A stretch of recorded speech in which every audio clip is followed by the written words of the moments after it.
Əhalinin su təminatının yaxşılaşdırılması ilə bağlı Oğuz-Qəbələ-Bakı su kəmərinin istismara davamlılığının artırılması məqsədi ilə görüləcək işlər çərçivəsində 25-29 noyabr tarixlərində Bakı şəhərinin Xəzər, Yasamal, Sabunçu, Xətai rayonlarının, eləcə də Abşeron rayonu və Xırdalan şəhərinin bəzi ərazilərinə suyun verilmə rejimlərində dəyişiklik ediləcək. Bununla bağlı su təchizatında müvəqqəti fasilələr yaranacaq.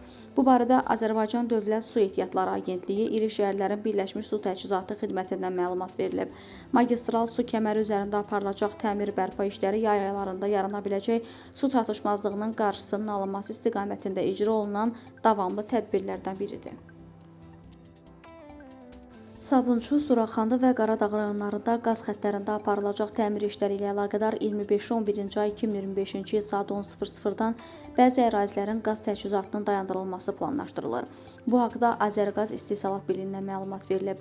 Təmir bərpa işləri aparılan zaman Bilgəh qəsəbəsinin, Azərbaycan Qadına küçəsinin və Yeni Massivin, Səngəçər qəsəbəsinin yol evləri və bağ evləri yaşayış ərazilərinin, həmçinin Qaraçuxur qəsəbəsinin qaz təchizatında müvəqqəti fasilə yaranacaq.